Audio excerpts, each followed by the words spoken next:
Winning at sports and at sports broadcasting means changing things up. Just like La Quinta Inns and Suites is changing up their look. A renovated lobby that's so contemporary it even makes Golick look cool. Yes, it does. And a totally updated fitness center that even has Wingo feeling like a workout. I'm ripped. Plus plenty of comfortable spaces to hang out. Yep, this La Quinta look definitely has a vibe of victory. So you can just relax, refresh, and get ready for your next big meeting. Prepare to win at business with La Quinta Inns and Suites. Book now at LQ.com. This is the best of the Dan Le Batard Show with the Stugotz podcast. So many fun things to talk about today. Bartolo Colon. What year is this? Bartolo Colon. Perfect gaming. Yeah. Steroid cheat Bartolo Colon. How is he doing this? Every count was 0-2 against the world champions. Bartolo Colon, perfect game into the 8th inning. How old is Bartolo Colon? We've got Mel Kiper's thoughts on Coachella. That's coming up. We've got this Kawhi thing, which is one of the weirdest things we've ever seen in sports. You got Marlins man, a free agent fan going to the British Virgin Islands to find a P.O. box where the Marlins were claiming was their primary residence. So you got their fan, you got a disgruntled fan situation where he's only famous for being a Marlins fan. He made the first press conference with Jeter, or one of them, a circus. He quit the team, and now he's doing investigative reporting, being the only journalist to fly to the British Virgin Islands and finding this P.O. box with Andy Slater, a local radio guy down here. While handing out Marlins visors, which is an odd thing because he's kind of protesting the Marlins, but he's also kind of spreading awareness of the Marlins. Well, this is the thing that is a conundrum about Marlins, man, and thank you for stopping me here, because I also want to get to whether or not Mike Ryan is doubting the 76ers because they're white. Before we get to that, though, let's talk about Marlins, man. Free agent fan. Let's think about this person's existence, okay? I'm going to explain this to the national audience. This person is a wealthy person who decided by some creative inspiration, the way I'm going to get famous is by wearing an orange Marlins jersey at every major sporting event and being seen wearing an orange Marlins jersey. It worked. It is something that worked and is also the single most look at me thing a fan has ever done. And so now this man who's carved his identity, he very badly wants this fame. You do not wear an orange shirt at the center of all of the major events at considerable expense unless you want this fame. But he's torn because he loves this team because it brings him fame. But bleep this team, man. Bleep this team. And so Jeter comes in and Marlins man shows up in his orange fame and makes a whole circus of the press conference where Jeter's looking around being like, really? I come from the Yankees. Like, we took a briefcase to the ballpark. We were so professional. This is their fan base? This guy, feeling betrayed and yelling and shouting at Derek Jeter. You know what they've done this year, right? They're not wearing the orange jerseys this year. So some people are speculating this is a dig at Marlins man who made a spectacle of that thing. So Guillermo, help me explain to the national audience who this person is, what he does, and specifically what he did this weekend, where he did a better job than this gasbag journalist who pretends to love Miami publicly on air in ways that suits him, and ESPN hasn't done anything, about investigating. Wait a minute, why is there a lawsuit in Miami and the Marlins are claiming that their headquarters are in the British Virgin Islands? Seems like a good question to have, like, someone in journalism chase down. So a couple weeks ago, the Marlins are in various lawsuits with the city and the county because of the sale and money that the city and county didn't get that they thought they'd get as, part of the sale.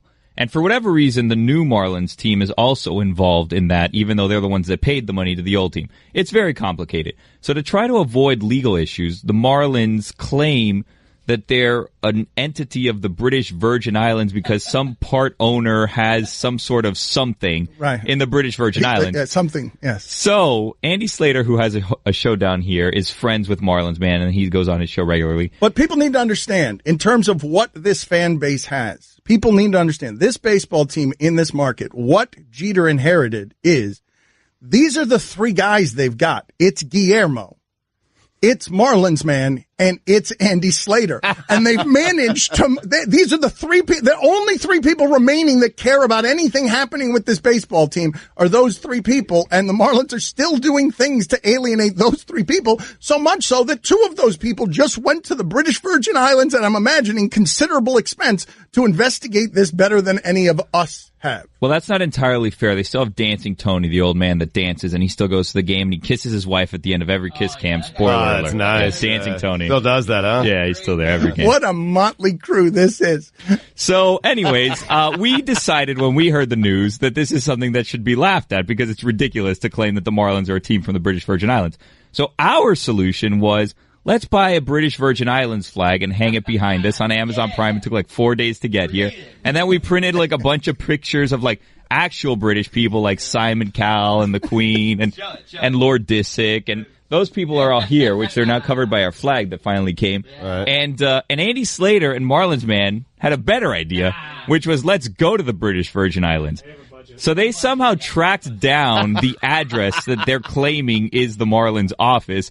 And they faked this outrage and surprise that there's not actually a Marlins office there. And they basically went to like a mailboxes, etc. type place and found that it's just a P.O. box. So then Marlins Man is handing out like orange shirts and orange visors, and he's signing them for people. And everyone seems very confused by what's going on.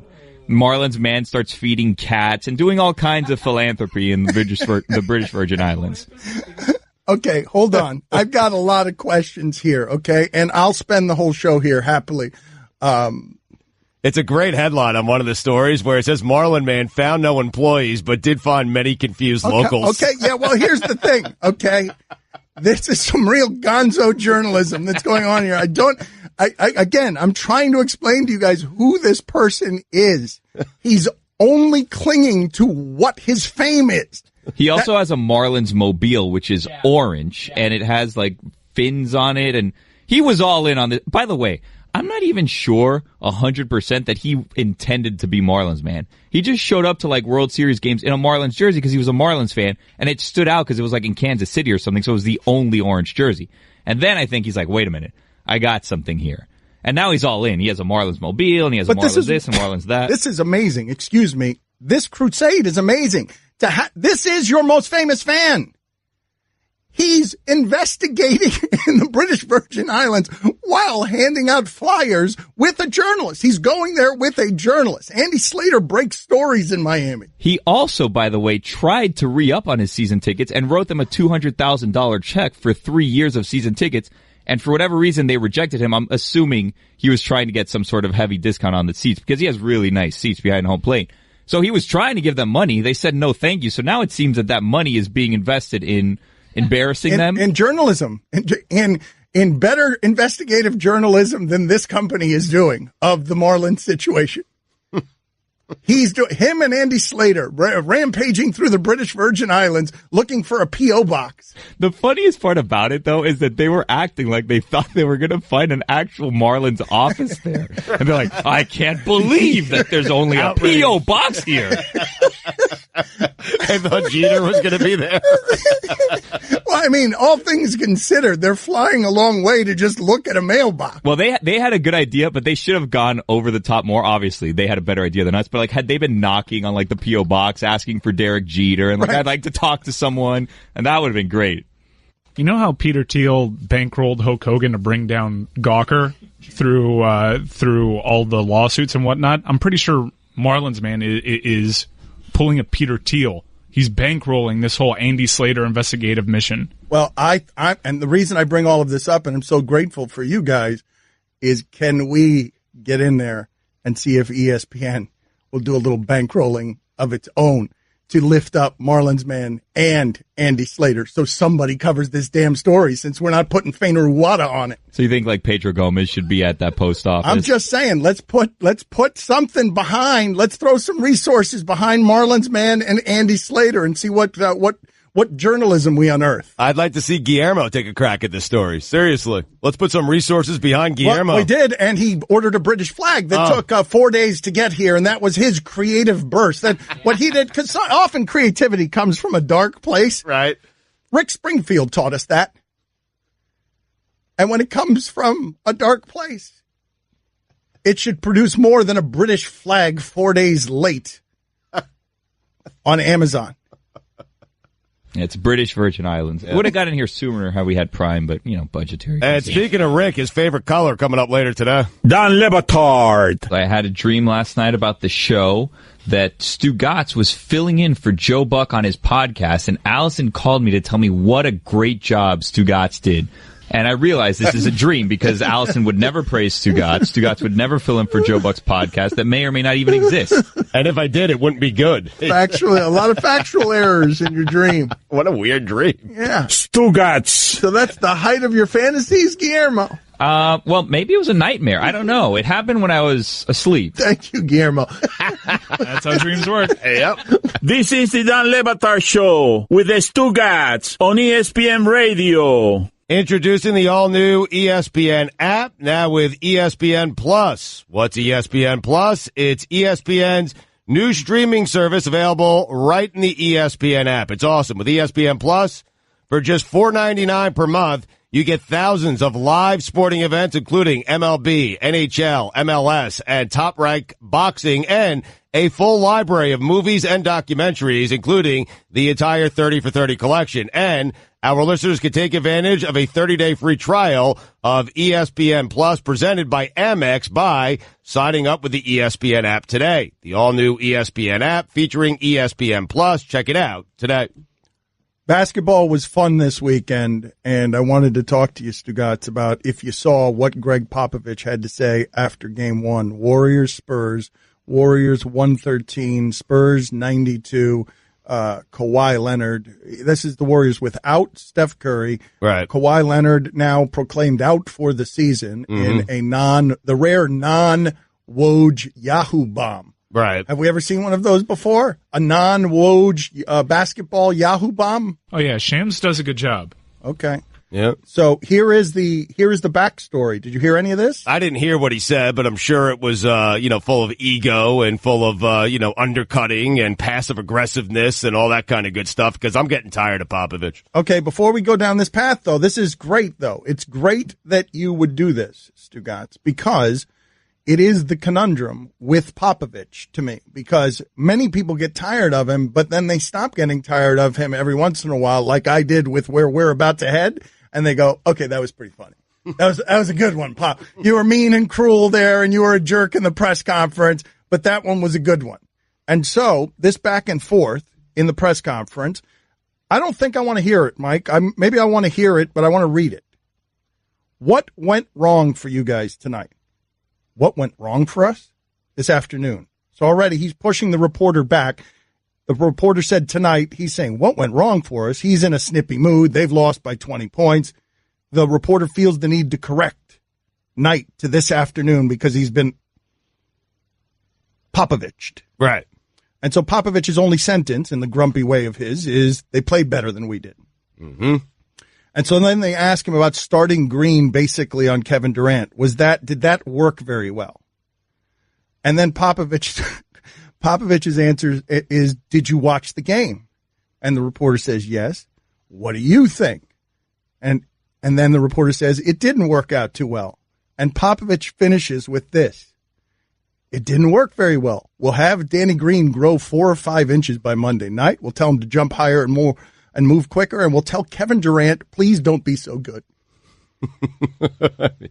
Not clever enough for you to push back? Okay, still too arrogant. Because it's kind of same old. Like that's his go-to move. It's different, maybe expanded a little bit. He said a little bit more than he normally does, but it's all the same vibe. And I'm tired of his vibe. I really am. Kawhi-esque his group. It's always, we got to play harder, or they're playing better. Kevin Durant needs to be worse. Just answer the question. Do me a favor. Give the reporter who's working hard, who's there, just give him something. Give him anything. Give him something so he can write his story. I'm just tired of Popovich. I am. Listen, it's all fun when you're winning championships, but when you're not, you can't find Kawhi Leonard, it ceases to be fun. It becomes annoying. I don't think those reporters work that hard. I feel like they just show up, eat buffet. I've been there. I did that. Like, we're not working that hard. We're like, basically what we're doing, if truth be told. Yeah. We're leaving the buffet. wandering over, grazing to wherever Popovich is. And then when we get there, we're like, hey, Pop, can you give us our story? Pop, can you do something mean or cruel or say something so that I don't have to be creative and do my own job and I could just get back to that buffet? And sometimes Pop doesn't feel like playing that game with us. Well, he never feels like playing that game. I think he's funny sometimes, but Mike, you know what I'm saying with this, right? Popovich, I don't know that my opinion, because so much of how we do this in sports is judging the participants, defining them by single acts, making these one-dimensional portraits of people, and basically it all comes down to whatever our moralizing is. Do I like this person or do I not like this person? And I find myself on Popovich waffling more than I do on anyone in sports the last 15 years. Do I like this person or do I not like this person? It's not because he disagrees with my opinions or I disagree with his opinions. It's because he's often mean to people, but sometimes he's mean to people in ways that are clever and funny and almost like performance art. But sometimes it's just mean. That's right. It comes off as mean. But the reason that I recognize it, Stugotz, is because I fall on the wrong side of mean all the time around here, going for clever. But you're always going for clever and funny. I'm not certain he's always going for clever and funny. I think at times he is actually going for mean. Bitter. And that's bitter and mean, and that's a big difference. I'm fine with it when he's doing it to people he sees every day. When he has an influx of new media that he hasn't dealt with or built up these relationships with, and he does that, I don't dig it. I would not want to deal with that person on a daily basis. Well, this is the thing, though. You say you wouldn't want to deal with that person on a daily basis, and I get it, but I don't think that any of these people want to deal with each other on a daily basis. The reporters with Popovich or Popovich with the reporters. And so the reason I bring all of this up is because at the very top of the success, you got three guys who are perpetually bad to the media. It's Belichick, it's Saban, and it's this guy. They have succeeded in this fun and games department that shouldn't be a misery more than anybody has. And their relationship with us is what it is. Is that their fault or is it ours? Like, I'm legitimately asking you that question. Do we bother them so much? Think about those three people and what and how they are with the media. They're the three worst. They're the ones who come back, who have the confidence to tell you to go bleep yourself. They don't care if you run them as content. Well, that comes with winning and resume and all that stuff. But, I mean, we cover them the most because their teams are always winning. I know, but they don't want us to cover their greatness. No, but what I'm asking you is this so? Are they this way because we're wearing them out, because they're there more than everyone else, and our questions are dumb, and they know more than we do, and they don't want to be questioned? Like, really? Kevin Durant and Danny Green, what do you want me to say there? It's Kevin Durant on Danny Green. Right. That's never going to go well. I mean, what do you want me to say? Like, that's not a smart question, but it's a question that needs to be asked. But is there anyone in the NBA that does it as often as Pop? Is there anyone that's just mean to the media? Because the people that you mentioned, Saban and Belichick, they come from the Parcells tree. Pretty much everybody from that Parcells tree doesn't have time for the media. Well, let's think about this for a second, because I've asked you guys this question before. Who's the coach who's done all the winning that you're like, man, he's joyous? That guy loves being around. Man, he's comfortable around. Hell, Stan Van Gundy. Pete Carroll. Yeah. Won on two different levels. Yep. Stan Van Gundy can't help himself, gets fined a lot because he actually enjoys the company and the stimulation of the media. Thinks it's way too much, that there's way too much access. The reporters, you got to meet us twice a day. Steve Kerr, when it's all said and done, may be looked at as one of the greatest winners ever. Outside of that one thing with the Ball family, he's very kind in the media.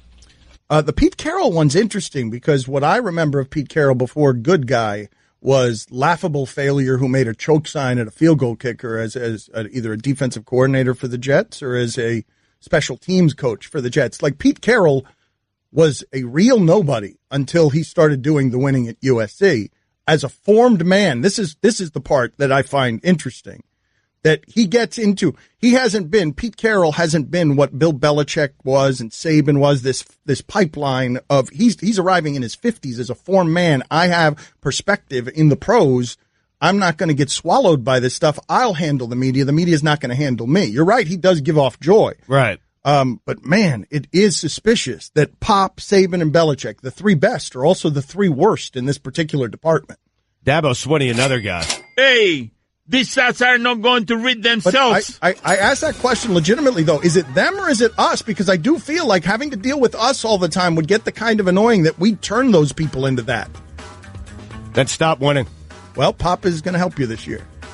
And Right. And Kawhi's going to help you the next couple. Well, that's great news for Pop. He'll be out in about 3 or 4 nights, and he won't have to deal with the media anymore. And Good then for him. And then he'll miss it. Yeah, exactly. Where's all the coverage? Dan Le Batard. Let's play the sound of Taylor Twellman speaking on behalf. Excuse me.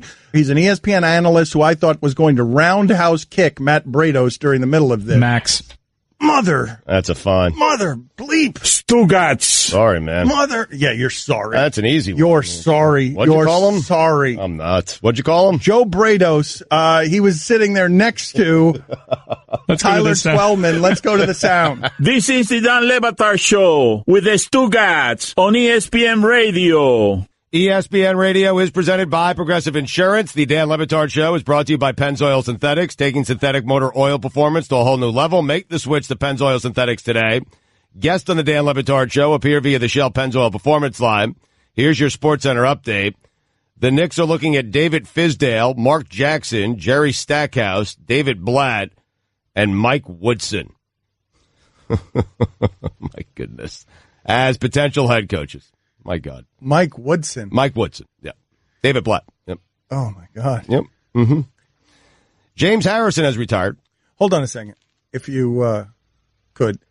Mike, what was the joke we were making for about 6 years about Mike Woodson's face? It wouldn't move, right? His face doesn't move. His face, it doesn't move. He doesn't matter if it has eyebrows or without eyebrows. Face doesn't move. All right, Guillermo, put it on the poll. Did Mike Woodson's face ever express anything during his run as a coach?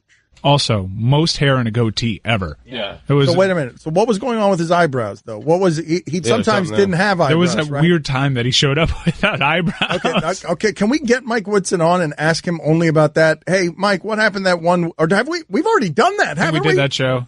We did that show. Let's do it again. It was fun. I have the picture of him here with no eyebrows. It is just glorious. Yeah. Well, what was his answer? What was his answer to that? Oh, never mind. Yeah. So Mina Kimes is going to join us later. I have another story here. I know you do. By the way, you see he threw his name into the ring for Knicks head coach? Meta World Peace. Oh, we got to get behind that. Yeah. I mean, how do we get behind that? I'm telling you, I'm a lifelong Knicks fan. I desperately want the team to be good again. But I am telling you, I want Meta World Peace to be our coach. If we're going to be bad, let's be bad with him. You know what? I would love to get behind this campaign, except the last time we talked to Meta World Peace, I'm pretty sure he hates us. Okay. Because we asked him a lot of questions about dog poop in his house when he was a pacer. All right. And finally, Elon Musk has announced Tesla will be hiring more human employees after automation in its factory hasn't worked out so well for the company. Quote, yes, excessive automation at Tesla was a mistake. To be precise, my mistake. Humans are underrated, Musk said on Twitter. I can tell you, I agree with him that humans are underrated. One human who's not underrated is Elon Musk. He is overrated. Elon Musk is like the celebrity in this country for nothing, for ideas. Name me another celebrity who became a celebrity by doing nothing and simply just having ideas and thoughts. Go ahead. I dare you. I'll wait till the end of time. I'll wait until someone puts a rocket on Mars. For all the latest headlines and information, tune in to the SportsCenter on ESPN Radio all throughout the day. Musk. So Mina Kimes is going to join us in about 20 minutes, and it's because we are trying to be better than Mel Kiper and Todd McShay. We think this, well, not we, Mike and Stugotz and the shipping container, everybody but me loves the draft, loves the mock drafts. Oh. I think everything that Kiper and McShay do there, while it's informative, it doesn't help anyone with anything, and it has nothing to do with sports coverage. It's this total manufacturing, as we are an infomercial arm for NFL entertainment, and the customer is such an addict that we just keep birthing personalities who are NFL insiders. Listen, it helps, man, and we're excited. It's just over a week away, but it helps with Wednesdays. It does. I mean, that's what it does. That's what they do. But what we're saying is we want now to challenge the throne of Kiper and McShay with someone who is younger and better, because they're the old guard now, man. If we're going to do this stupid, unscientific thing with mock drafts and everything else, Greg Cody has admitted on air that he just took McShay's and Kuiper's drafts. He didn't look at any film. He didn't talk to any scouts. He just looked at their drafts and mixed up the couple of the numbers, and he got a lot more right on predicting the draft than Kuiper and McShay did. That's how unscientific all this is. How unscientific it is before we even reach the executive levels, where it is also unscientific. Right. Where John Elway doesn't actually know very much more than person X about how to find a quarterback. But Mina's going to take this thing very seriously, right? Like, we know Mina pretty well. Like, she loves this stuff. Has she ever? Yes. But what happened? She's been an insane person, going back and forth, changing her mind between having a big board or reasonably sized board, a baby board, or a mock draft with trades, without trades, asking me a million questions, would not leave me alone all weekend long. It was insufferable to the point that I regret coming up with this idea. Really? Already? No, you got to be careful with that, Mike. Mina can be sensitive about that stuff. Like, she's she's an insane person. Yeah, I mean, her neuroses is an interesting One of the thing. more neurotic people I have ever met. Yes. Okay, we can stop doing this to her right now. I'd like to get to her analysis, though, which I believe will be stronger than anything you've heard from McShay and Kuiper. I believe her football knowledge to be better than their. How about that? Wow. Well, see, no, here's where you're wrong. Because McShay and Kuiper, they got the goods, man. It's not just the content. It's how they deliver it. And we all know Mina's problems when it comes to delivering the takes. But the information, I'm not talking about the delivery. The delivery needs a lot of work. I'm talking about... she needs to bring it with the delivery. She is good, man. She's going against the alpha. When Colin Cowherd, though, comes out this weekend and says, Lamar Jackson, I don't trust him on third down, she batters him with the numbers, with the facts in a way that embarrass Colin Cowherd's analysis. Right. And those facts are nice, but Mike is right about this. You need to deliver those facts in an entertaining fashion with your hair on fire. You just do. I mean, that's the way you do it. That's how you do it. Okay. For many years, but she's not Kuiper did that literally. Yeah. Yes. I remember those years. Mel Kiper Jr. going to join us later in the show to break down Coachella. Really? Yes. All right. There are a lot of things that happen at Coachella. Every year. What were the big things that was it Bay being a headliner, being a cultural icon? Wow. Was it Cardi B? Well, we'll talk to Mel about it later. What was it? The yodeling. A Walmart yodeling kid came out during Weathen's set. That was a thing. Okay, so we will check in with Mel Kiper Jr. not about the draft. We want our new draft analyst about Coachella in the next hour. We've also got Stugotz's weekend observations in the next hour, and we've got funniest moment of the sports weekend in the next hour. That's a lot of stuff. It's the funniest thing from the sports weekend. That's a fine. That's not a fine. Just $1. That's not okay. Don't forget, you can hear more of my sons Dan and Stu weekdays starting at 10 Eastern on ESPN Radio and ESPNU. Hi, everyone. Stugotz here. Support for the Dan Le Batard Show podcast comes from our friends at Rocket Mortgage by Quicken Loans. Chances are you are confident when it comes to your work, your hobbies, and your life. Rocket Mortgage gives you the same level of confidence when it comes to buying a home or refinancing your existing home loan. Rocket Mortgage is simple, allowing you to fully understand all the details and be confident you are getting the right mortgage for you. To get started, go to rocketmortgage.com/Stugotz. That's rocketmortgage.com/Stugotz, STUGOTZ. Equal housing lender, licensed in all 50 states. NMLS consumeraccess.org number 3030. Dan Le Batard. Tom Ricketts is saying that the Cubs will not allow Sammy Sosa back into that organization for anything moving forward until he comes clean. And what I find absurd about that, and what a hypocrite this guy is that family made hundreds of millions of dollars off the name Sammy Sosa. By the way, never tested positive for steroid use. And if he was using steroids, which we all assume that he was, my guess is if he was using it, the Ricketts family had an inkling that was going on in their own clubhouse. And for him to come out many, many years later and say Sammy Sosa must come clean for us to allow him back into our prestigious organization, our club, get out of here with that. Stugotz. Yeah, Ricketts didn't make money off Sammy Sosa.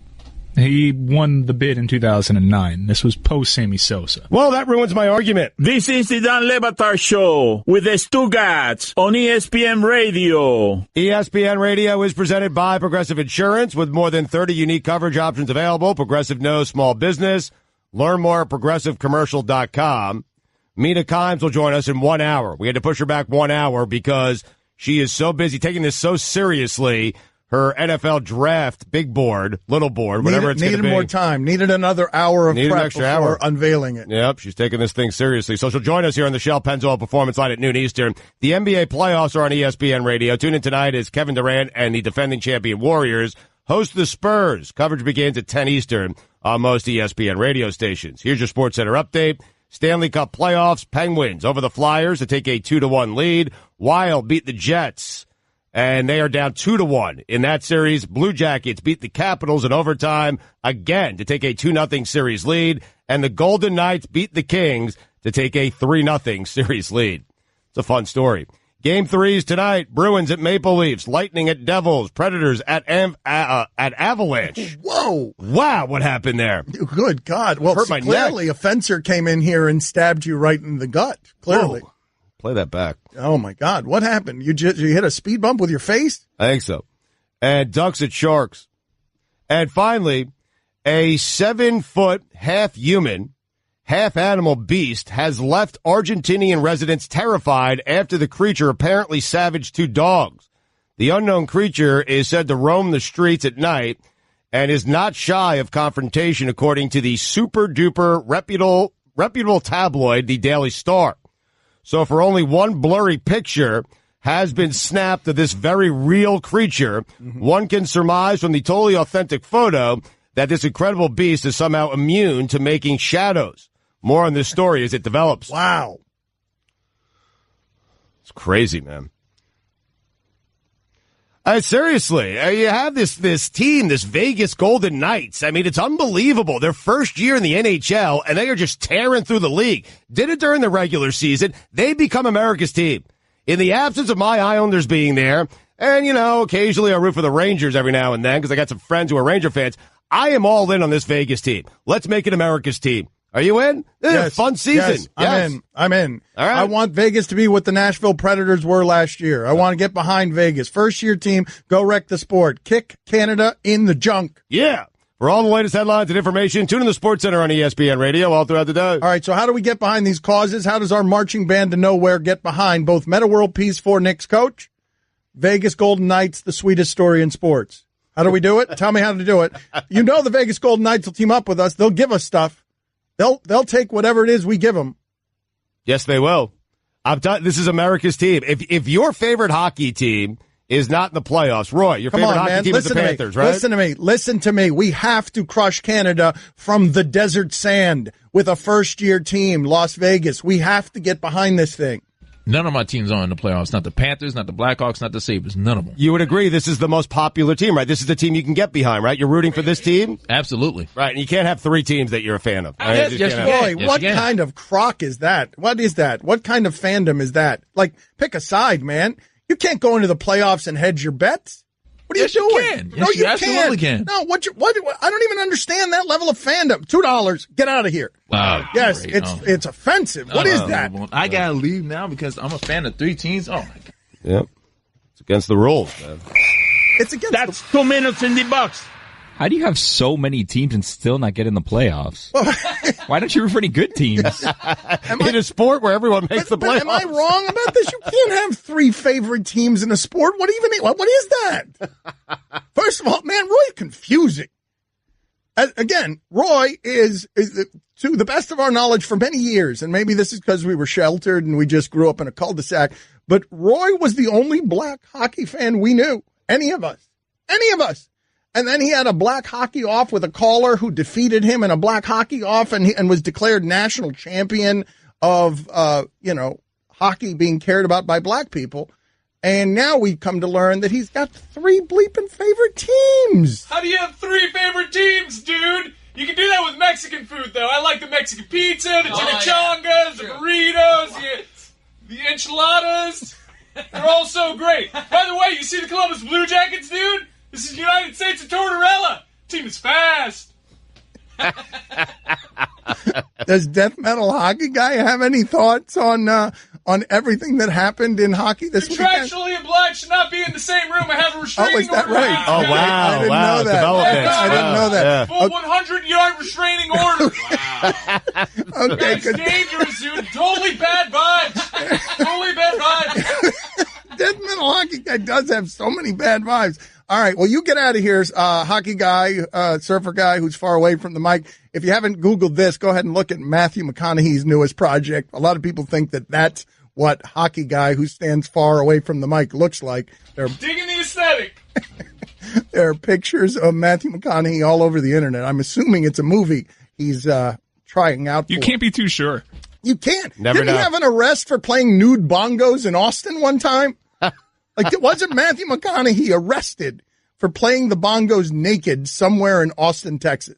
Why are those details so specific in my mind? I don't know. I'm on it, though. That arrest might be 10 to 15 years old. Me bringing up Matthew McConaughey's past. Well, there was weed involved. Yeah. He was Synthetic weed? Like the stuff that gets the athletes in trouble? No. He doesn't mess around. No, with wait that. a minute. The headlines were dazed and confused. Mm-hmm. And what's the story? Well, I'm going to click on an interview. He shares what he learned from the arrest. That has to be fascinating. Okay, but what is this role that he's preparing for? Because that's what I imagine hockey guy who stands It far made me away. want to go to his IMDb and try to piece together what it could possibly be. Stugotz's weekend observations are going to be here in 10 minutes. You never want to miss those. It's the most popular thing we do every week. The arrest was in 1999. It is amazing that you are. Was it in Austin? I don't think it was in Austin. I'm checking still, but it was back in 1999. And Mike is right. There was weed involved. All right. But no, weed doesn't make you play. Put it on the poll, Guillermo. Does weed make you play the bongos naked? Because weed doesn't do that. That movie, it was a toss-up because there's two movies in production, and it could have been either The Beach Bum or White Boy Rick. No, it's got to be the beach But bum. it's The Beach Bum. Okay, yeah, okay. So anyways, that's what that guy looks like. But I would love, am I going to get 30 seconds of death metal hockey coverage once we get the surfer guy out of the room and the restraining order? I'm enjoying my time here, dude. I know, but we need to get you out of here because I want The to hear. tubes are great. I know, but the death metal hockey guy is the guy I want to talk to about what happened in hockey. Well, this when I weekend. get 100 yards away, you'll be able to talk to him. All right, well, please hurry. I hope I know can't I'm hear only you. about 80 yards Okay, away. well, keep going though. Go 100. I'll keep paddling out, All dude. right. Don't dare me. Good. Yes, You that's saw the way Bodie went out at That's Point fine. Break? That's fine. Just like that. Yes, It's a 50-year storm coming, brah. 101 yards out. Just let me ride it one last time. Tell me vaya con Dios. All right, so Stugotz, can you tell whether hockey guy who's far away from the mic has surfed out far enough to avoid? I'm actually closer now, dude. A lot closer. Way closer. Too close. Wait a minute, you know, Riptides is out it the there, current? Is it the current? Current's carrying me closer. But I thought that you were somebody who knew how to navigate these Stay waves. away from the Portuguese man of war.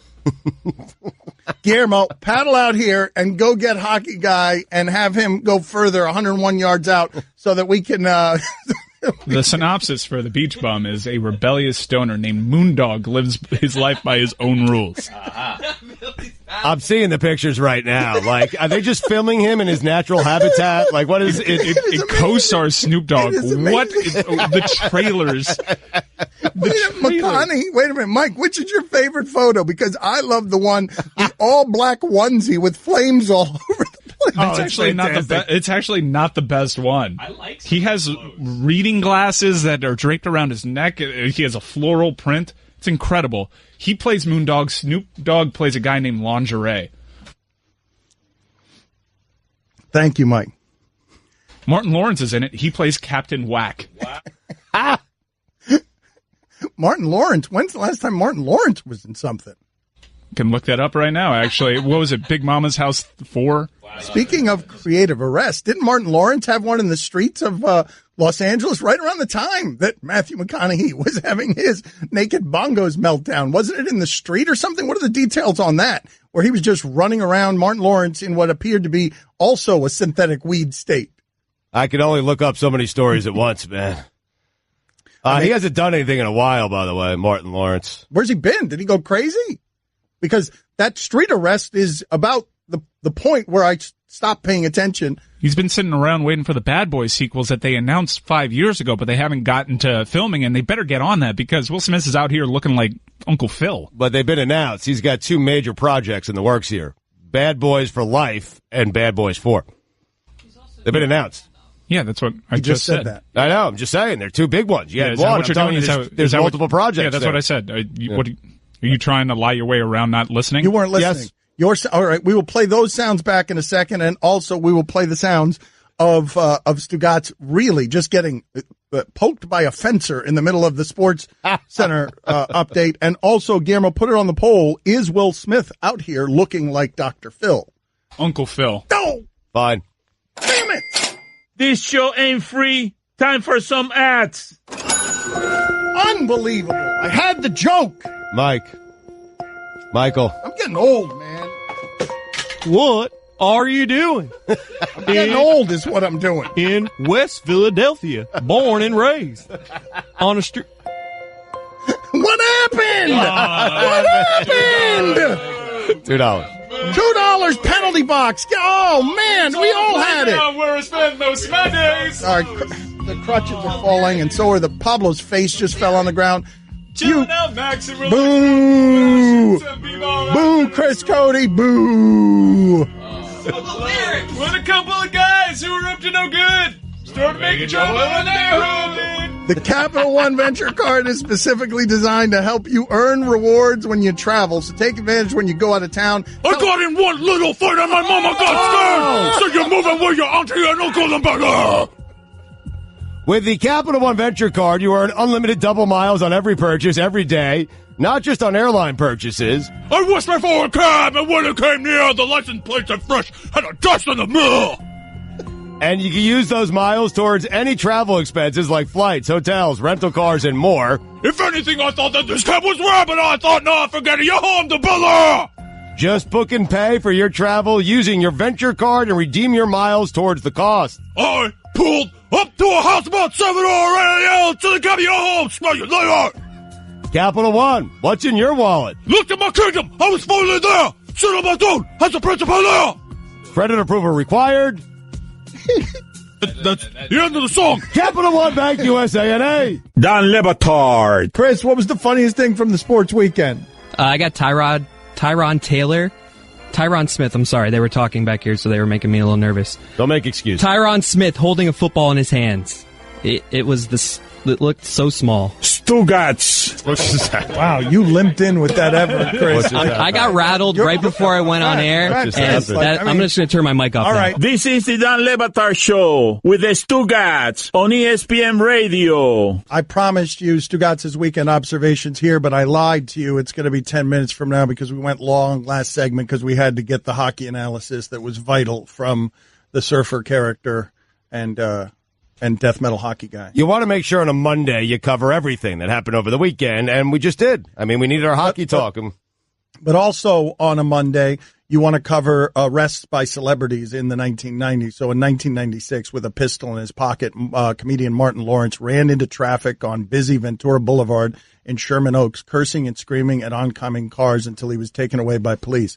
A witness said the actor was cursing, waving his hands and yelling, "Fight the establishment." Lawrence tried to fight off the police when they attempted to restrain him. And that is about the point. Like Martin Lawrence was climbing, you get these very small windows in Hollywood. Very small. Right. They're very small. Well, he had he climbed through it pretty successfully. He had a nice run there. No, but what I'm saying is when you parlay it from there to TV and movie fame, and like he had the world by the grapefruits where he was climbing and he was going to get every part because he was the hot black comedian and we generally only allow one of those at a time. And he was the one. Seriously, you got a fat one, you got a lady, you got a black one, and we only allow one at a time. Right. And it's Kevin Hart right now? I don't know. I don't know. Who is it right now? Because Kevin Hart is now on the other side of diluted and, putting his face on underwear. And Tiffany Haddish is having a moment right now. It's her moment. She's out here revealing people are biting Beyonce and whatnot. Right. We should talk about the NBA playoffs, though. What happened to LeBron yesterday was jarring. It's not something you've seen before. And if you were skeptical about this team before that, it did nothing to remove that skepticism this weekend. LeBron James has never had a team play like that in a home playoff opener. He hasn't, but that was their worst offensive performance of this entire season. Well, they had 2 quarters in which they scored less than 15 points, but they still have. I mean, listen, everyone's saying no one should be surprised by what happened if you've been watching Indiana all year. Well, excuse me. They've had 2 national TV games, and no, I haven't been sitting around watching Pacer basketball all year. But I have watched LeBron his entire career. And as bad as that looked yesterday, he's still by far the best player on the court every time he steps on the court, especially in that series. And they'll be fine. Well, and I'm telling media members right now, because I know they swayed back, if you're going to pick anyone other than the Cavaliers to make it out of the East, because it's an easy thing to do today, I'm telling you, I'm watching. We're all watching. And I have taken notes. And I'm going to blast you when the Cavs are playing the Warriors in the NBA Finals. I'll tell you that right now. Just be on the lookout. I will say that one of the things that I will be on the lookout for is what LeBron decides that he wishes to do with Victor Oladipo. That's still one of my favorite. Even I can't believe I'm saying it after all these years, but at the end with Michael Jordan, on top of everything else he was doing offensively, your best guy was getting him on defense. And Victor Oladipo, if he continues, because the Pacers don't have a lot of other options to go get their scoring, I look forward to seeing whenever that materializes, where LeBron decides, okay, Victor, enough of that. Right. Bojan Bogdanovic is going to have to beat us. Somebody else is going to have to do it. It's not going to be like that. But let's go to analysis from Stugotz in the last segment. Stugotz Not Listening is a marvel of modern history. He's a broadcaster who does not use his ears, and so things like this happen in the last segment. He hasn't done anything in a while, by the way, Martin Lawrence. Where's he been? Did he go crazy? He's been sitting around waiting for the Bad Boys sequels that they announced 5 years ago, but they haven't gotten to filming, and they better get on that because Will Smith is out here looking like Uncle Phil. But they've been announced. He's got 2 major projects in the works here. Bad Boys for Life and Bad Boys 4. That's amazing. They've been announced. Mike, that's what I just said. That. I'm just saying. Get the pantheon of things that he doesn't listen to, and we'll get to his weekend observations in a second, but there are so many good things here on things you don't listen to. But what would you rather play, Mike? The things that Stugotz doesn't listen to, or that sound where that fencer came in here and stabbed him in the kidney? Don Batard. Bill Belichick has told his players that despite the blizzard that's expected in the New England area, the Patriots will hold its final practices during its playoff bye week. No excuses for being late. Moron. Stugotz. Don't do that. Sorry. No excuses for being late. I'm sorry. If he needs it, you got to give it to him. He's helping Bill. He is displaying behavior, that of a moron. That's all I'm saying. Save it. We're good. You kick, save, and abuse. This is the Don Lebatard Show with the Stugotz on ESPN Radio. Time now for Stugotz's weekend observations. It is time for Stugotz to share his game notes. No one in the media will tell you what happened better than my boy Stu. Weekend observations brought to you by Vivid Seats, the official ticket partner of ESPN. Download the free Vivid Seat app today to get your tickets. Dan, 99-80 loss in Game 1 of the first round. The LeBron leaving Cleveland plan has officially begun. Wait, Mark Sanchez is using performance enhancers and is still that bad? Mark Sanchez, Instagram post, should have said, hey, have you ever seen me play? Does it look like I have some sort of competitive edge? Adam Silver said, there is still more work to be done to stop tanking. Commissioner, don't reward teams for being bad. Work done. You're welcome. Danny Amendola, do me a favor. Bash Bill Belichick when you're playing for Bill Belichick. Not after and not impressed. Kristaps Porzingis said the Knicks players need to trust the front office. That's cute. He still doesn't get it yet. He'll learn. Kelly Craft giving new definition to getting a birdie in golf. Hear about that one? No. He hit a bird and got a bogey. Matt Harvey, fake ace. Can you imagine how good the Mets would be if they didn't have to trot Matt Harvey out there every 5th day?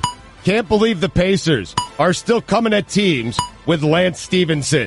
Gotta hand it to the Knicks for thinking out of the box with their head coaching search. Jeff Van Gundy, Mark Jackson, and wait for it, Mike Woodson. Meta World Peace said he'd like to be the next Knicks head coach. Please make this happen. If we're going to be bad, let's be bad with Meta World Peace. The Philadelphia Eagles released cornerback Darryl Worley after he was arrested for being passed out in his car that was blocking a highway. Tough stance by the Eagles, and a stance that would be completely different if the person found in that car was Carson Wentz.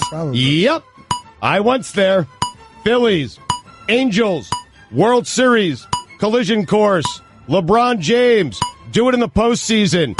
300 years ago, when Rick Pitino was dreaming of becoming a head coach, I guarantee you, he never imagined coaching for Siena. Siena should be ashamed of itself if it hires Rick Pitino. Miami Heat, do you see now why you should have wanted the Celtics and not the Sixers?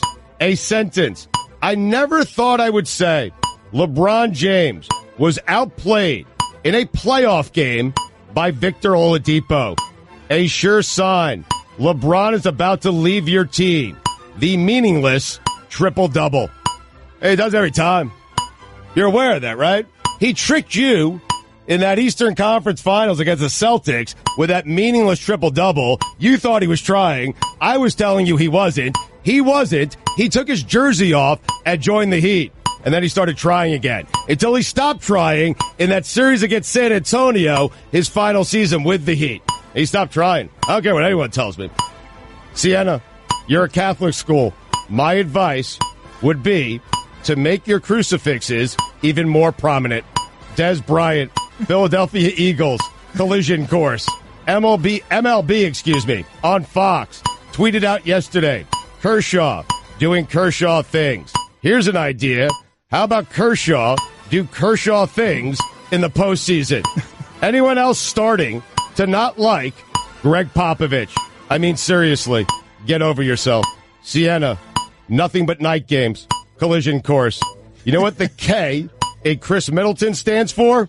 Clutch. Oklahoma City Thunder, dangerous. Rockets, good. Not championship good. Raptors postseason, never easy. Blazers, bust. Karl Anthony Towns, do it in the postseason. If there's still a media member left who doesn't think LeBron James is getting out of the East, last chance. And don't say it today because the Army is always watching. You know what me and Chris Paul had in common yesterday? We both sat back and watched James Harden carry the Rockets to a Game-1 victory. Chris Paul, -4. CP3, more like CP, -4. Cleveland Cavaliers, wake-up call. You know what the Pacers did? Punched the Cavs right in the nose. Siena, blood shortage, collision course. You know what the O in Ovechkin stands for? O for his career in the postseason. If Siena hires Rick Pitino, it will undoubtedly suck the life out of Albany County. Bats, mysterious disappearances, ghouls, NCAA infractions. Ghouls. It's going to be hell on earth. Ghouls. And speaking of hell, Art Briles would like to know if your football team is hiring. Yeah. Dan, those are the weekend observations. Ghouls is a funny word, but put it on the poll, Guillermo. Is ghouls a funny word? Don't forget, you can hear more of my sons Dan and Stu weekdays starting at 10 Eastern on ESPN Radio and ESPNU. Decking, railing, lighting, furniture, fencing, framing. At Trex, we make the most in outdoor living because you deserve to get more from your life outdoors. So why not start bringing your ideas to life now with the brand that's engineering what's next? To learn more about all of the outdoor solutions Trex has to offer, or to find a local retailer or a certified Trex Pro deck builder near you, visit Trex.com. That's Trex.com.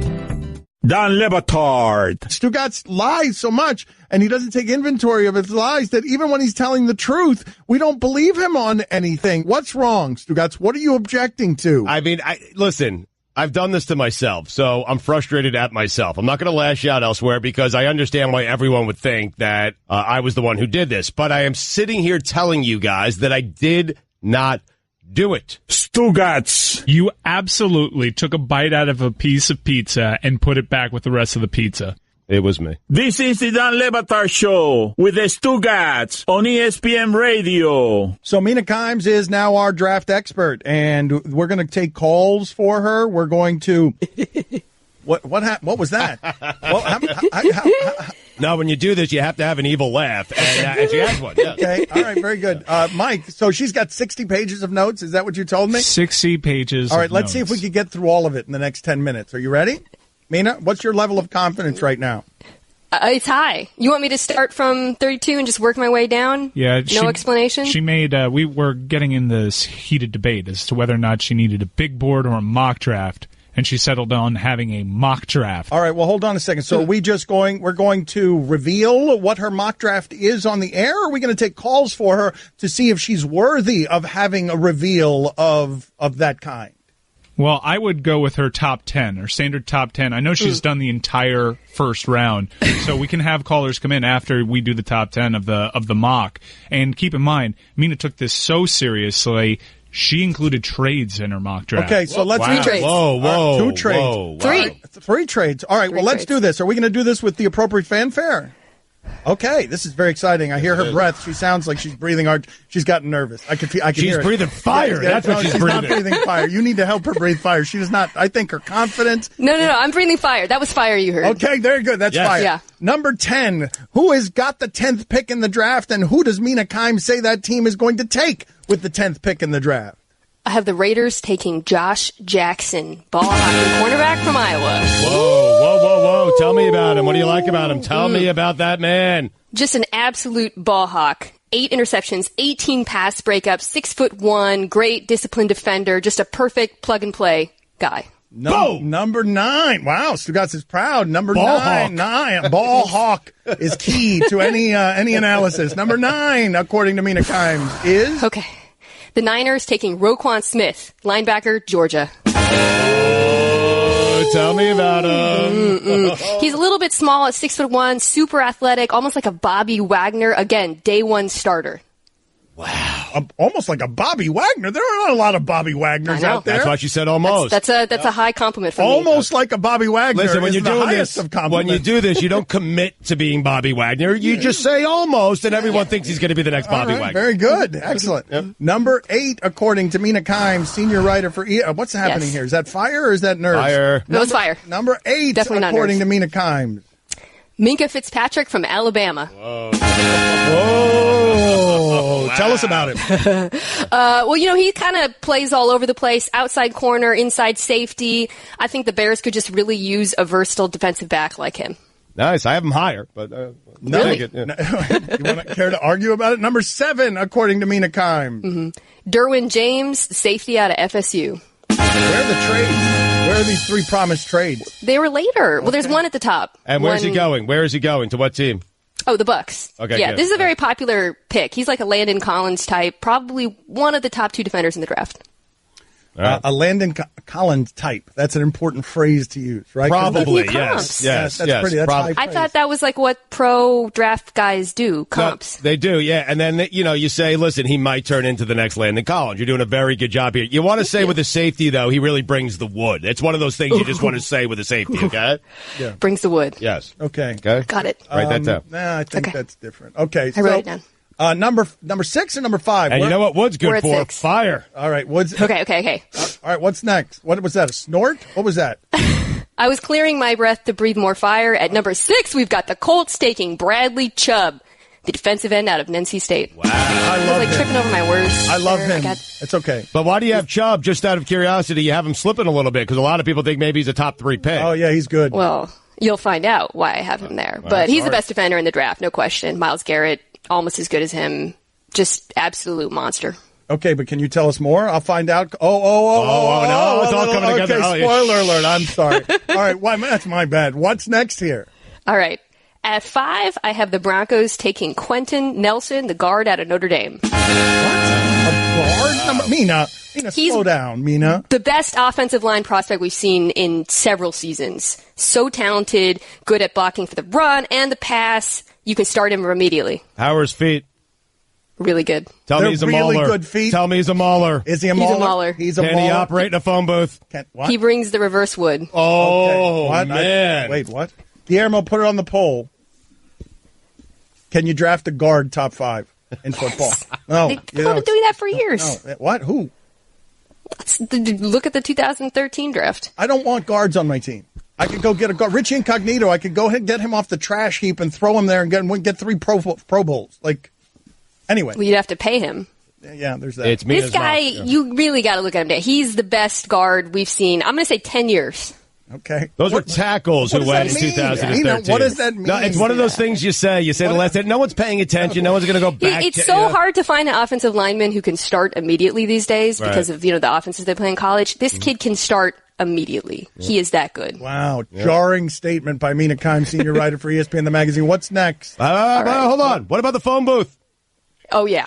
Absolutely. He can operate inside one. Okay, good. Inside, outside, on the phone, off the phone. And he's a plug-in guy, right? You just plug him right in. Plug him right in. Boom. Wow.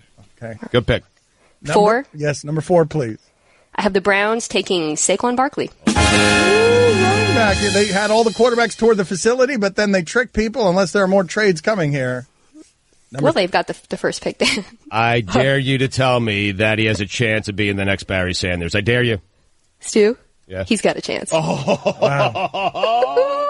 Mina, you have to be more aggressive when you point out to me that the Cleveland Browns also have the first pick and what I said was stupid. Like you have to attack That's not that. Okay. Okay, yeah. Dan. Well, but you got to, yes. Look at the board, number 1. Come on. Okay, I'm an idiot. Number 3, according to Mina. All right. Stu, get ready. Yeah, this is big. I have the Jets. Oh, my God. Taking Baker Mayfield. Oh, my God. I got a quarterback. Is that what you're calling the enthusiasm in your pants? I love him. I think he's the next Russell Wilson. He might be my favorite quarterback in the draft. I've only got him at 3 because of the inherent risk involved, but I think he's absolutely fantastic. Playmaker, we saw what he did in college.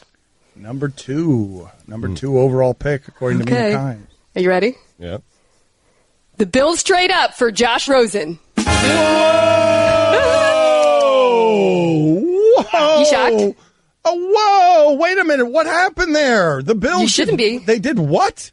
The Bills have been amassing all of these assets. It would be crazy for them not to use them to go get the quarterback. They need one. Josh Rosen, second best quarterback in the draft, and he can start immediately. He's probably the most pro-ready of all of them. The Bills need a guy to start. Nice, all right, I want to take excellent use of pro-ready. I want to take your calls with Mina Kimes in this next segment as well, beyond her mock draft. But the number one overall first pick. Everybody wants to know what this is. The number 1 overall pick for the NFL draft, according to Mina Kimes.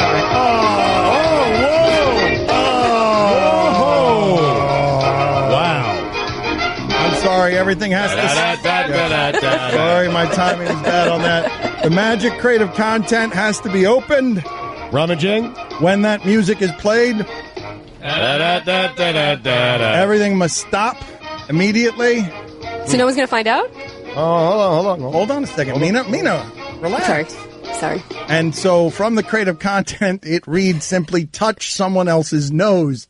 Touch someone else's nose. Stugotz, I guess you and I are here. Touch someone else's nose. Okay. This is not great radio content. Okay. I've touched Dan's nose. Mina, he's touched is there mine. anyone near you whose nose can be touched? Sorry about the cocaine. My dog. Hold on. Dog? Okay. He liked it. Okay, Mina, I'm sorry. It has to be a human. We're not going to be able to get to your number 1 overall pick. I'm sorry about that. Aquí lo que importa es el catch.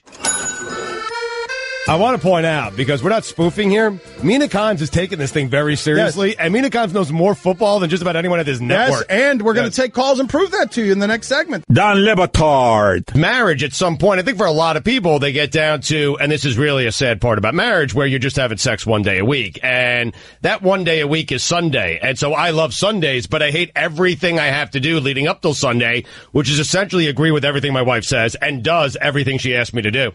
And I'm only doing that for the Sundays. Because if I don't do it, there ain't no Sundays. And I can't live without my Sundays. Stugotz. I wonder if Abby hates Sundays. Oh, she despises them. This is the Dan Le Batard Show with the Stugotz on ESPN Radio. Stugotz just muttered to me she ate it last night. Sunday night. I mean. She hated it. Worst minute and 30 seconds of her life. You're including the sandwich and the cigarette? Of course I am. If you missed any of the show, you can listen to all 3 hours of the Dan Le Batard Show on demand in the ESPN app, plus our Miami-only hour that airs before the show, and now you can subscribe to our Best of podcast. It's all available in the Listen tab of the ESPN app.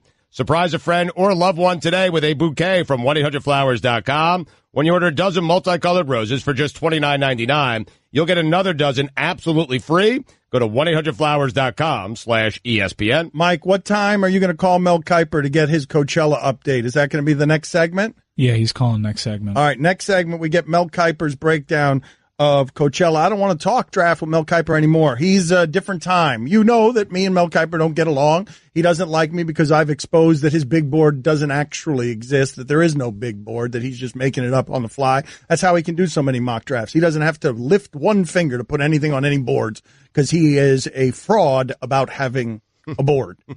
And then beyond that, so we don't get along. Beyond that, this is all guesswork. It's all unscientific. It's silly. And we believe that Mina Kimes is better at this with her information than McShay and Kiper. But she needs some coaching up. So, Chris, give us a brutally honest assessment there of how you felt Mina did in the last segment. I mean, her information's okay, but she needs to give off more, I'm better at this than you.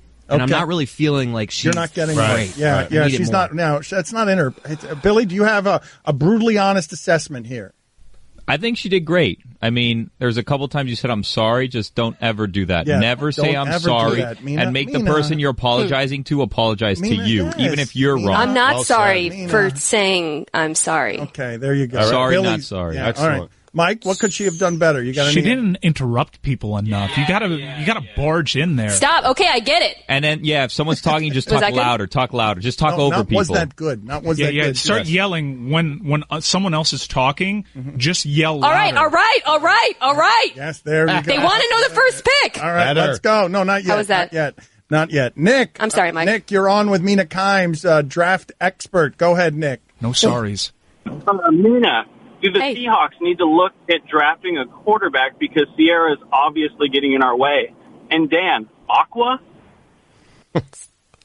You're a monster. I had the Seahawks trading out of the first round, by the way. That was I had 4 trades, not 3. I was wrong. I just looked at them. And I've got them trading out, the Browns trading in for the 18th spot because the Seahawks don't have a 2nd or 3rd round pick. They need more picks. Wow. And what are the Browns doing with that? They're taking Denzel Ward out of Ohio State. Whoa, a bonus pick. Mike, where's the fanfare? Oh, yeah, sorry. Yeah. Shoot, I said it again. Not sorry. There are going to be too many apologies. Chris, this is a plague sorry. in her career. It's her Achilles heel. The scouting reports throughout ESPN are like, the way you get Mina, just get her to start apologizing. He's talking bad about you. Start interrupting him. Mina, stop. Come on. People want to hear my picks. You're taking away from their time. What position does this guy play? Denzel Ward, he's a cornerback. Okay, he's a little guy, but, right. He has a lot of speed, and he's really good in the short area. Could be the next Frank Minifield, right? Jacob, you're on with Mina Kimes. All right. Go ahead, Jacob. Hey, Mina, I heard you had James going on at 7 to Tampa Bay. Is that only because Chubb and Nelson and Barkley are gone? Is he the Bucs' 4th choice? It is because Chubb's gone. I would obviously give him Chubb if he was still there. I don't think he'll last that long. But Derwin James is fantastic. I mean, he's just so versatile, and you need that kind of defensive back today in football. So he's a great pick for them. I'd be thrilled if I was a Bucs fan. Before you speak, the sound you just made before you uttered that sentence is the sound you need to make before every sentence you say as it relates to the draft. What was the sound? It sounded like you were breathing fire. Yeah, it was as if it was like some sort of death rattle. Yeah. You guys want to get that sound, and then we'll play it back? It was more of a sigh. I'm telling you, this is your staple. This is the thing. It's like this big, fiery pause before you give your take. Like a dragon inhaling breath before. Yes.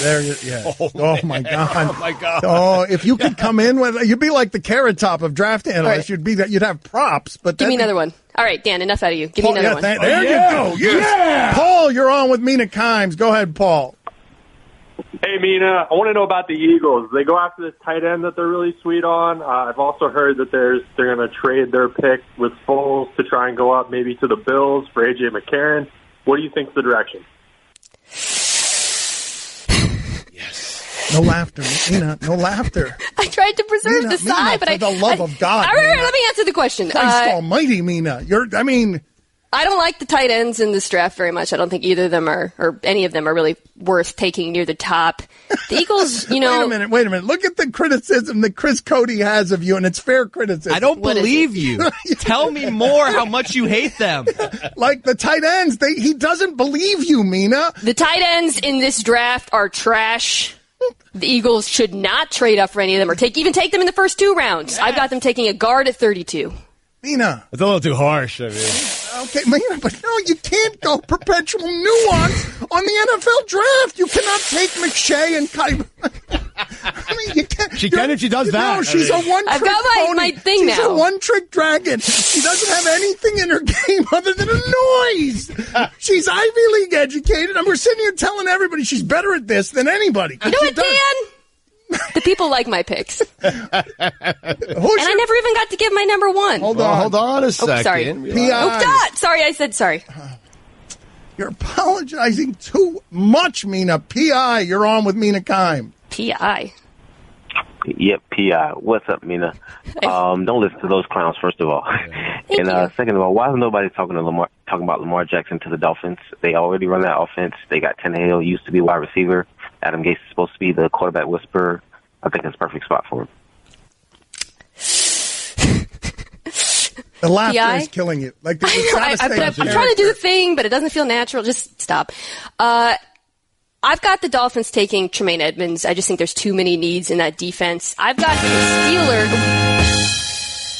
the Steelers trading up to 14 to take Lamar Jackson. So I was at Wow. Yeah. Mind blown. I know. Wow. That's probably the biggest, most shocking trade I've got. But I was at Jackson's pro day. The Steelers had pretty much their entire staff there. Tomlin was on the field watching him, looking at him like the way I look at Stugotz's wings when I'm in the studio, and I just got a feeling they are going to take this guy and do whatever it takes. All right. She's getting better, man. Getting better. We got to keep it, though. She needs reps. She definitely needs that was good. Needs reps. No, that was good. That was your best one. We're also right letting there. it. Yes. Let's see here. Adam, try and stump Mina Kimes. What do you got, Adam? What do you have? I'm Mina Kiper. Will the SEC continue to have the most number 1 draft picks? I think it's... No, God. You can't do that. No, that can't be. That can't listen, be. I'm turning draft coverage off if someone does that. Okay, all right, No. I think it's... Yes. There's just so much talent out of Alabama and Georgia in this draft. Looking at my board, I think it's Who's doing that? Who's making that noise? Who is that? Are you all doing it at me now?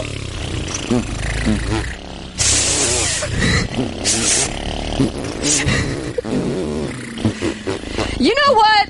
I put together this giant board. I have 60 pages of research. Mina, who's your number 1? Who's your number 1, Mina? Who is Sam Darnold to the Browns. Highest ceiling in this draft. Great anticipation. Throws receivers open. He's mobile. He has the accuracy. He needs a season on the sidelines. Don Le Batard. Finally, Jane's Addiction frontman, Perry Farrell. Stugotz. Perry Farrell. Farrell. Perry Farrell. This is the Don Le Batard Show with the Stugotz on ESPN Radio. So earlier in the show, we were talking about Marco Bellinelli. Marco Bellinelli is a thorn in the side of the Miami Heat. He has played for 4 different teams and 400 different teams, all of them bombing from the outside to beat the Miami Heat. Marco Bellinelli, we were talking during the local hour of this show, sounds like a drink you would order at the arena. I'll have a Bellinelli. We said some of the ingredients were armpit hair, the smell of cigarettes, 70 different uniforms. Yeah. So the Bellinelli is the best that we've had nominated so far of athletes whose names can be turned into a drink. Right. A drink name. Do we have any other nominees that you guys have embraced or enjoyed? We're just getting started. We actually decided a frozen Bellinelli sounds better. That's right. That's not good for your playoff team, but it's good for your taste bud. Right. Mike also because the Heat play tonight and they're all about culture. Mike likes a shot of culture. He's going to have a shot of culture before the game tonight. That's lame. It's lame. That's totally lame. How do you feel about a Kuzma and soda? That's good. That goes down smooth. Van Vliet on the rocks. That's pretty good right there. Pretty good, right? Yes. And we have a Kawhi tie. All right, let's go, baby. That's a game we can play, right? So listen, listeners, because we just like to get the ball rolling here, and then you do all the real heavy lifting for us. Right? That's right. So now just find the player on a team and make them into a drink. We're not going to share the money with you. That all goes to us. Proceeds all go to us. But you do our show for us. We'll throw that out to you, a Bellinelli, a Kawhi tie. What's in the Kawhi tie? What's in it? Nothing. Because he's not playing. So it's just an empty glass. I'll have a Kawhi tie, and then we'll check with his group about how we get it. It's non-alcoholic. I mean, and even if it had alcohol, it wouldn't make you start talking anyway. I mean, it's just, it's a Kawhi tie. Served neat. Oh, served neat. The Kawhi tie is served neat. Okay. So we like our music around here, and Coachella was this weekend. All sorts of things happened, Stugotz, at Coachella. Beyonce headlined. A proud cultural moment. Cardi B was Cardi B. But to get the real information about what happened at Coachella this weekend, we now call Mel Kiper Jr. Mel Kiper Jr. is our music critic on these things. Mel, what can you tell us about how Coachella went? Well, Ben, a lot of people are worried about which quarterback's going to be replacing Eli Manning in New York. That's a piece of cake compared to what Eminem had to do following Beyonce's Saturday night headlining set. Can't say enough about Queen Bee's game-changing performance. Shined on her own, but also performed out of the power eye with Destiny's Child. Personally, I prefer her in single back. No offense to Kelly or Michelle. I just don't see Beyonce as a three technique. Okay. All right. That is a great analysis on what happened at Coachella. Any interesting nuggets? Any interesting things we should know? I'm interested, but I don't know much of anything that happened this weekend. Let's talk a little bit about the underclassmen. You talk about a Tyler, the Creator. Combine Wonder stocks up after that performance. Impressive stage production. A lot of people worried about the lack of rock bands also at Coachella, Dan. I know you were. I thought fortunately the man stepped up to the challenge despite the lack of roster continuity. We definitely have to talk about the fast riser on my board, though. You mentioned Cardi B, super fast out of the breaks. Have some off-the-field concerns. Unfortunately, no one's going to accuse Cardi of forgetting where she came from. Was pretty thrown by the dozens of strippers on stage, but she interviews very well. Do have some durability concerns considering she's pregnant with Offset's baby. All in all, sky high on my Papa Princess, Cardi B. A linen juice. Olinic juice is what you meant to go with there? A Lin and juice. A Lin? A what? A Jeremy Lin and juice. A Jeremy Lin and juice? It's a linen juice. I thought you were saying Olinic juice. I was not. Thank you, Mel, for being on with us. It sounds like the line dropped, so our apologies. It is too bad because it was the coverage was really good, right? I wanted to hear more about Coachella, but instead we're going to do sports drinks at Le Batard Show on Twitter. Athletes in sports whose name could be turned into a drink. I'll take a Nowitzki sour. That's pretty good. How about a Bloody Darvish? What is that? What is it? Is it a U Darvish? What's a Bloody Darvish? Is it just that you're throwing a bloody in front of a name? Yep. Okay. I mean, I could do that with anybody, though. It just sounds like a drink, though. Hey, okay. I'd love a Bloody Darvish. Okay, but no, it doesn't, because so does this. I'd love a Bloody Antetokounmpo. No. The bartender's going to look at you weird. You do that. I'm telling you. But a Greek Freak does sound like a signature cocktail. There you go. If we're doing other sports, a Jager bomb. Why are we doing other sports? He said Darvish. Yeah. I did, yeah. I changed it to baseball. I mean, all sports. All sports. Why just basketball? Okay. Why limit ourselves? All right. How about, so just people in sports, so not even just athletes. We can make it broadcasters, anything. The names of drinks, sports names, and how you can turn them into drinks so you too could enjoy something like a frozen fruity Bellinelli at your local arena. A chocolate milkshake. I don't even know what you're laughing at. Media, McShay. But you made him a shake. Yeah, but all you did was make it a shake. $2, get out of here. McShake. Get out. $2, penalty box, get out of here. You are having a disaster of a day today. That's what I was laughing at. Making a Todd McShake. That's 2 minutes in the box. Do you not get the show, man? Get out of here. You, your dad, you're a plague on the industry. That's a little strong. I don't feel like it is a little strong. Put it on the poll, Guillermo. Are Greg Cody and Chris Cody a plague on their industry? I don't believe that. I don't believe that's a little strong. I believe that it's just the right amount of plague. The two of them, man, bumping into each other. Oh, and how about this one? Speaking of Greg Cody, we have this wonderful article that this guy writes about our show on Slate, and it doesn't mention Greg Cody. He's furious. He's going to be in here tomorrow. The article didn't mention him, and he's just out of his mind. And I'd ask Chris about it right now, but I just sent him away. That's unfortunate. He might be in therapy right now, too. Is he in therapy? Have we got that couch working yet out there? The therapy couch? Is it working yet? Mellow shots. Oh, yeah. Mellow. Yeah, that's pretty good. Be careful with your elbow. Mellow shots.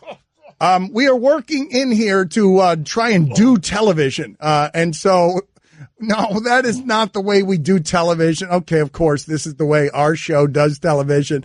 No. All right. Let me explain this to the radio audience.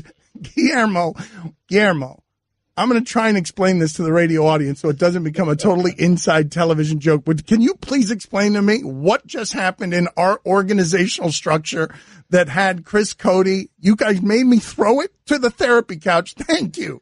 Christ almighty, man. What kind of communication is that between this room and Washington that Chris Cody laid down on a couch in front of a hockey crowd?